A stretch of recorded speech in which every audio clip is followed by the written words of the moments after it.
Hello and welcome to Maluka IAS. काफ़ी days हो चुके हैं हमें ये एमसीक्यू प्रैक्टिस करते करते, तो आई होप आपको इसका बेनिफिट मिल रहा होगा और आप जो है डेली प्रैक्टिस जो है आप इसका करते रहिए और एग्ज़ाम आने तक आपको एक तो आपको ये पता चल जाएगा कि आपको किस तरीके से प्रीलिम को अप्रोच करना है, कौन कौन से टॉपिक्स को पढ़ना है और उन्हें कैसे पढ़ना है। क्योंकि मोस्ट इम्पॉर्टेंट यही है कि आप अगर किसी एक पर्टिकुलर टॉपिक को पढ़ रहे हो तो यूपीएससी वहाँ से क्वेश्चन कैसे बना सकता है, क्या क्या पूछ सकता है, वो सब जो है आप इंफॉर्मेशंस निकालें। ये मेन जो है फोकस होता है कि आपको किस तरीके से अपने पेपर को एमसीक्यूज़ को अप्रोच करना है। So let's start for today. First question for the day is, in India which of the following review। so first इन्होंने बोला है की पॉइंट क्या हो गया, रिव्यू। अब हमारा जो पूरा क्वेश्चन है इसी के आसपास रिवॉल्व करेगा। so they are asking, in India which of the following review the independent regulator। they are saying that the regulator they are independent। next, in sector like telecommunication, insurance, electricity etcetera. तो ये हमसे ये जानना चाहते हैं कि telecommunication, insurance, electricity ये जो सेक्टर है वहाँ पर कौन कौन से इंडिपेंडेंट रेगुलेटर्स हैं, ठीक है, उनके ऊपर इनमें से कौन कौन रेगुलेट करता होगा और वो जो रेगुलेट करते होंगे वो इंडिपेंडेंट बॉडीज़ होनी चाहिए। तो सबसे पहले तो हम देखते हैं कि इनमें से कौन कौन सी इंडिपेंडेंट बॉडीज़ हैं। एडहॉक कमेटी पार्लियामेंट बनाती है। क्यों बनाई जाती है? ये टेम्परेरी पर्पस के लिए बनाई जाती है।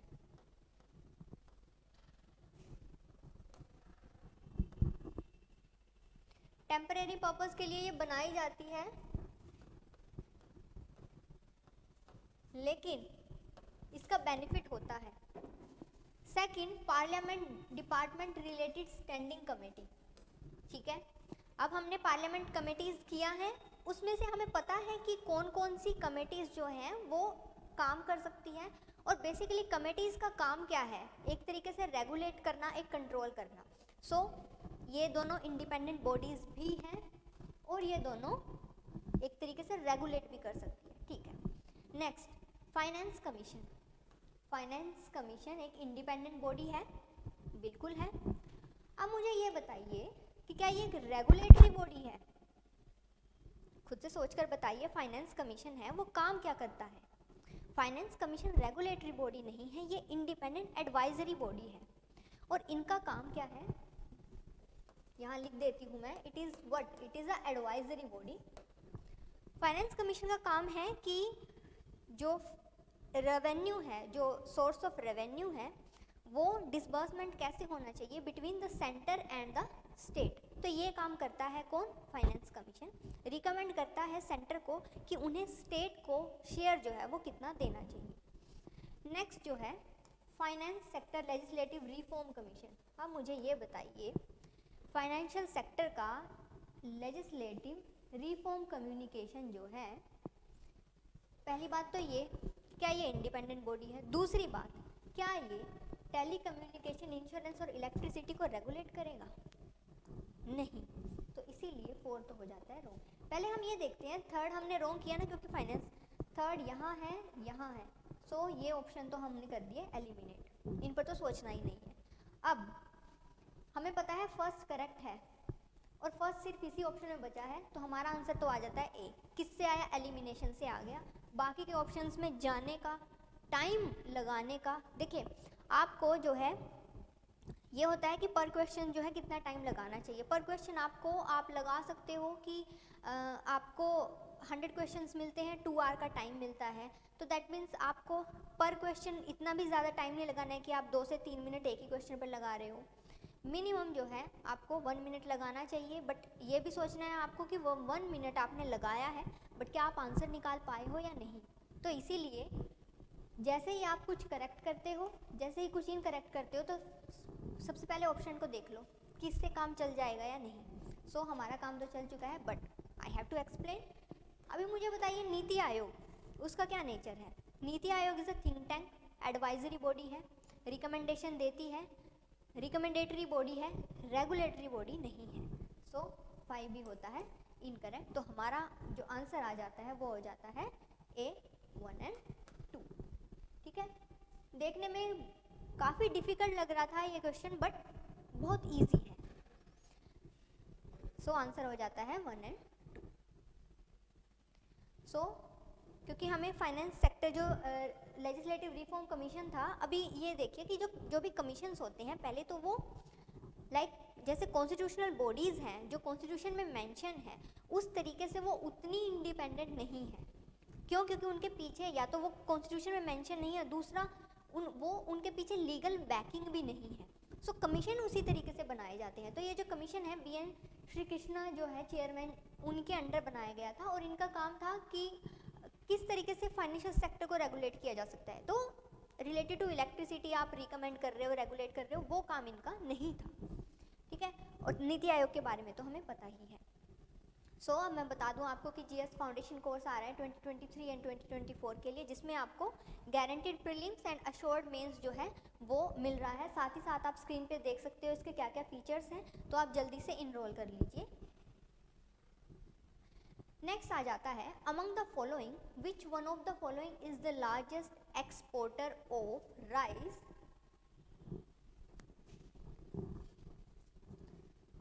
Rice in the world in last 5 years।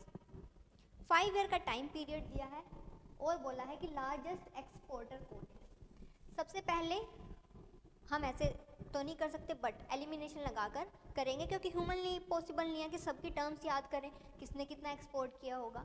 इस तरीके के क्वेश्चन, अब आप ये सोचिए इस तरीके के क्वेश्चन आते क्यों हैं।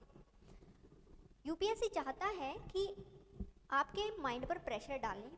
फर्स्ट गो में अगर आप ये क्वेश्चन देखोगे तो कंफ्यूज होंगे, बट जब आप लॉजिकल रीजनिंग का यूज़ करोगे, आप अपनी रैशनैलिटी का यूज़ करोगे, तब आप कुछ ऐड और डिडक्ट करके आंसर तक पहुंच सकते हो। वही यूपीएससी देखना चाहता है कि आपने इतनी सारी नॉलेज गैदर की है, उस नॉलेज को गैदर करके आप उसमें से उसको यूज़ किस तरीके से कर सकते हो। सो वही ना मैं बोलती हूँ कि नॉलेज होना इम्पोर्टेंट नहीं है, नॉलेज का यूज़ आप कर पा रहे हो या नहीं वो इम्पोर्टेंट है। वैसे ही बहुत ज़्यादा याद करना इम्पोर्टेंट नहीं है, उसको याद रखना इम्पोर्टेंट है। कम याद करिए, उसको याद रखिए। ठीक है। सो सबसे पहले तो ये होना चाहिए कि लार्जेस्ट एक्सपोर्टर।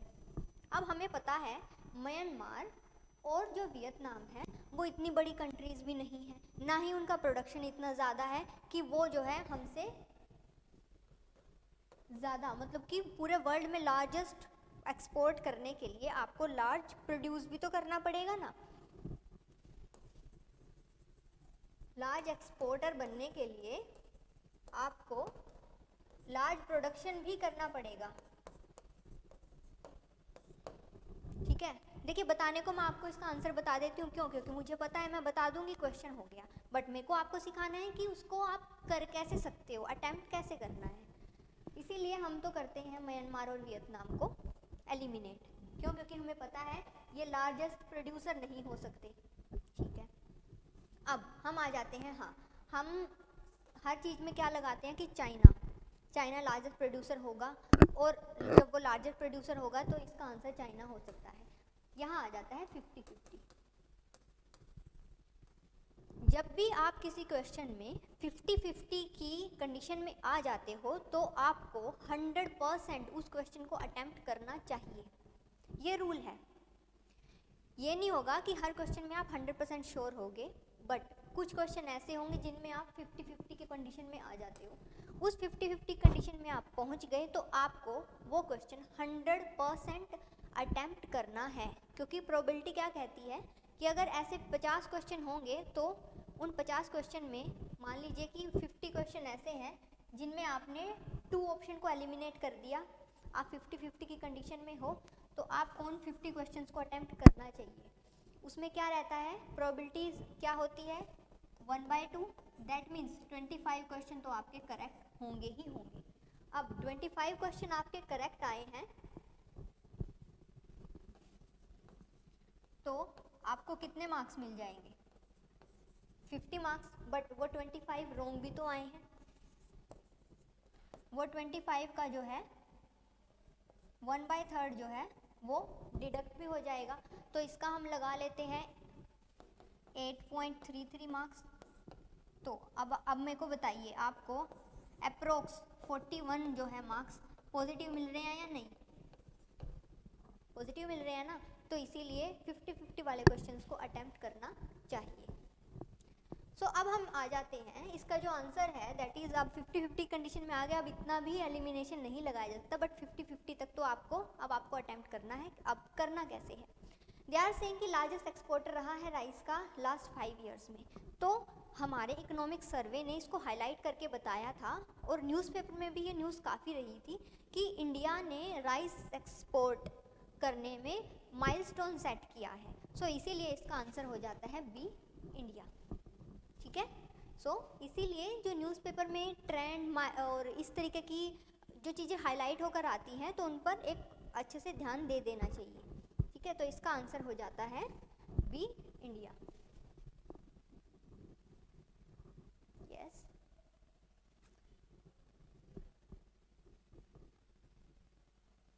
अब मैं आपको बता दूं कि प्रीलिम 2022 के लिए क्रैश कोर्स लेकर आए हैं, जो कि 90 डेज़ का होगा। तो इसके फीचर्स आप जो है स्क्रीन पर देख सकते हो, और आपको जल्दी से जल्दी इनरोल कर लेना चाहिए, क्योंकि जिस तरीके के आपको फैसिलिटीज़ मिलेंगी आपको बिल्कुल पेपर के लिए प्रिपेयर करने के लिए, वो सब जो है इस क्रैश कोर्स में इंक्लूडेड है।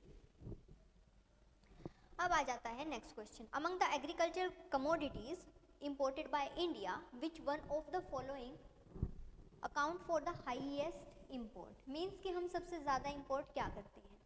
सबसे पहले तो हमें पता है क्रूड ऑयल जो है हम सबसे ज़्यादा इम्पोर्ट करते हैं, तो समथिंग रिलेटेड टू ऑयल जो है हमारा आंसर होना चाहिए। एक तो ये मेथड हो गया एलिमिनेशन का। दूसरा मेथड क्या है? अब देखिए,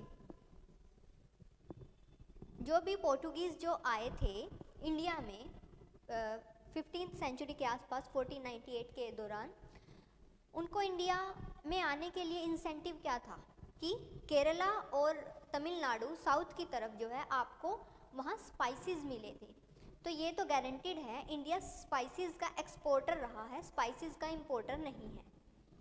फेवरेबल कंडीशन हमारे पास है, इसीलिए वन को तो हमने एलिमिनेट कर दिया। अब हम आते हैं पल्सीज पर। तो मैं आपको बता दूं, इंडिया जो है लार्जेस्ट प्रोड्यूसर है पल्सीज का, लार्जेस्ट कंज्यूमर है पल्सीज का, एंड जितना हम प्रोड्यूस करते हैं हम उतना कंज्यूम भी कर लेते हैं। सो इसीलिए हम बाहर से तो इतना ज़्यादा नहीं मंगाएंगे। क्यों? क्योंकि लार्जेस्ट प्रोड्यूसर तो हम ही हैं। मंगवाते हैं बट हम इतना ज़्यादा नहीं मंगवाते। क्यों? क्योंकि काइंड ऑफ सेल्फ सफिशिएंसी आप बोल सकते हो, वो भी है। ये भी बोल सकते हो कि आप, क्योंकि हम लार्जेस्ट प्रोड्यूसर हैं तो लार्जेस्ट कंज्यूमर भी हम बन सकते हैं, वो पॉपुलेशन की वजह से है। सो सी भी हो जाता है एलिमिनेट। अब बचते हैं fresh fruits and vegetable oils.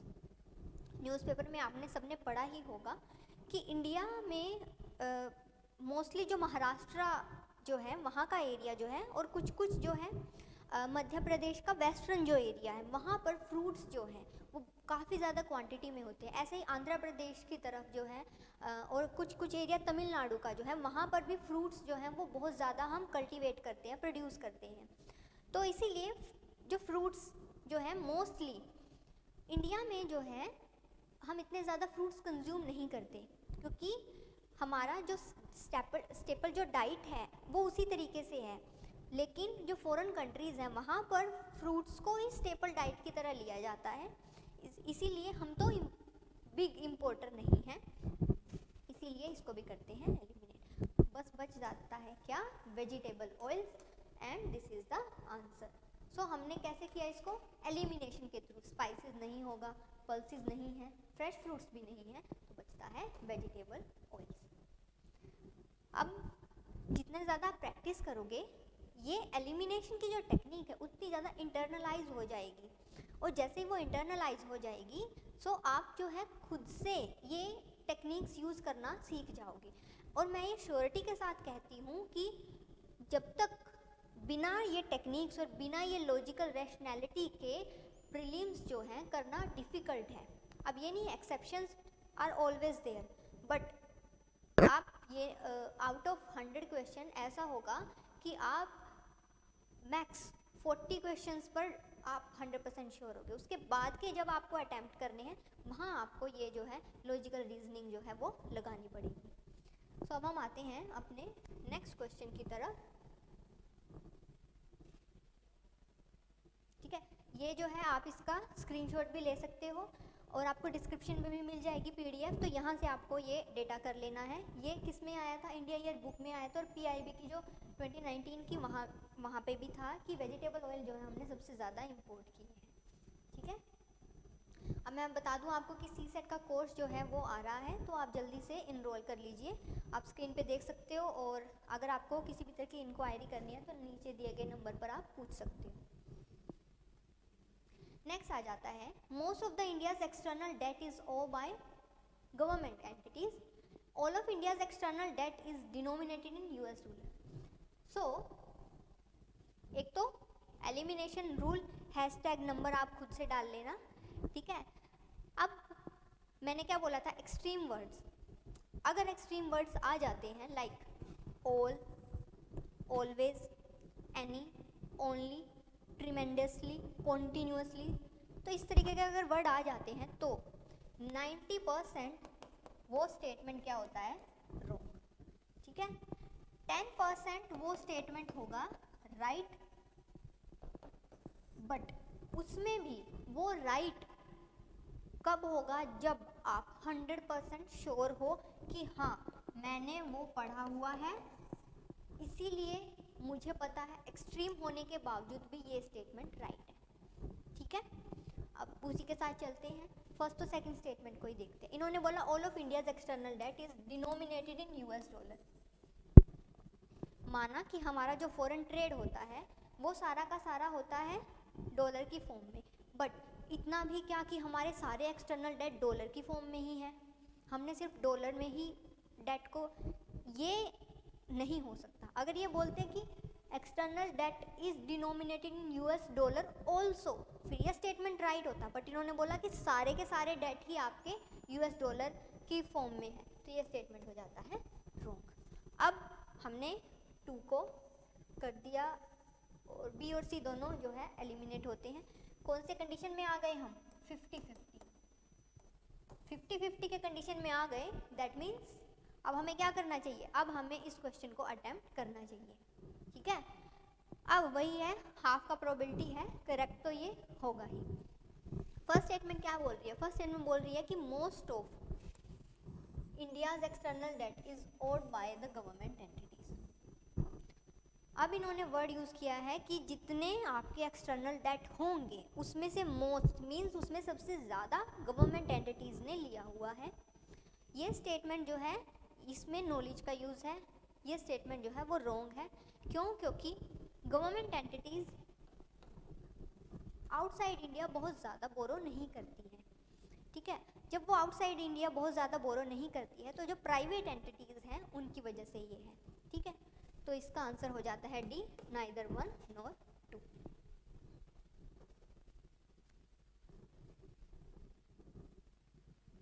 ठीक है, यहाँ पे आप देख सकते हो, आपको एक्सप्लेनेशन दी हुई है कि कब कब प्राइवेट सेक्टर जो है, और इकोनॉमिक सर्वे 1617 में पेज नंबर के साथ बताया हुआ है कि किस किस तरीके से हमारे एक्सटर्नल डेट जो है हमने वो लिया हुआ था। ठीक है, next, which one of the following is not the most likely measure the government or RBI takes? They are saying not. So वो चूज करना है जो नहीं है। Measure the government or RBI takes to stop the slide of Indian rupee. अब हमें पता होना चाहिए इंडियन रूपी जो है वो स्लाइड होगा किसकी टर्म्स में, डॉलर की टर्म्स में।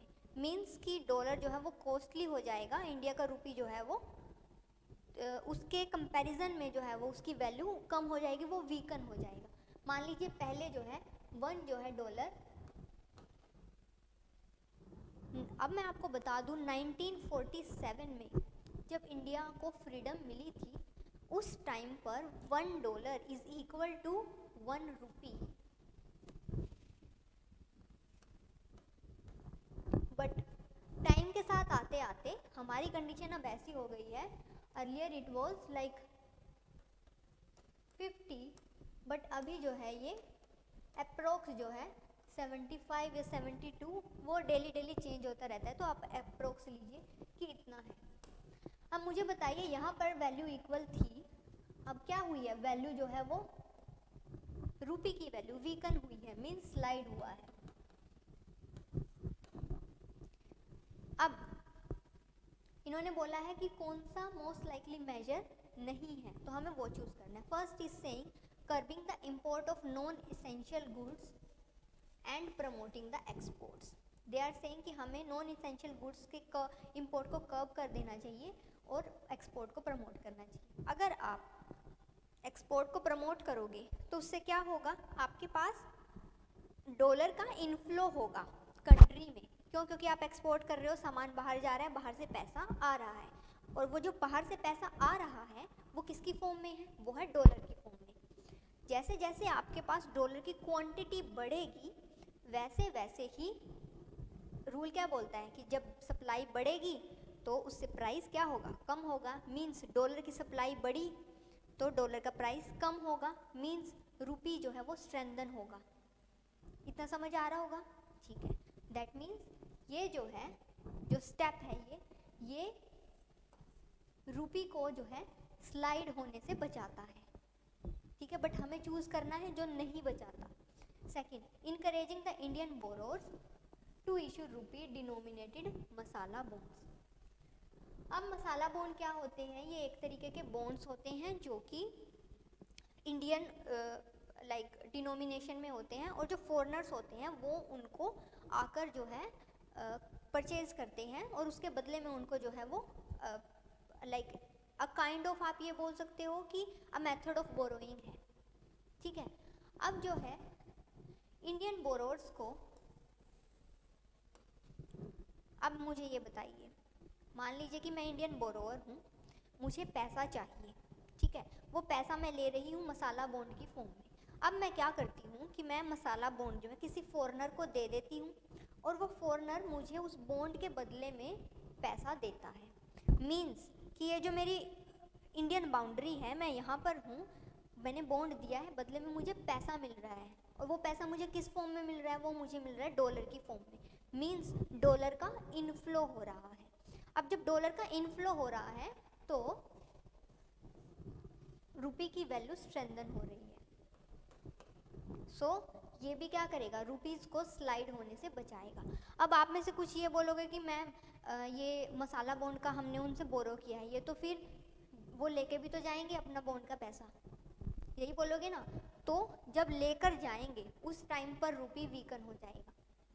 बट अभी इस स्टेटमेंट में बोला हुआ है कि मसाला बॉन्ड दे रहे हैं। अब आज की डेट में जब मसाला बॉन्ड दिए जा रहे हैं, अब तो पैसा आ रहा है ना, फ्यूचर की टेंशन क्यों करनी है, अभी का सोचना है ना।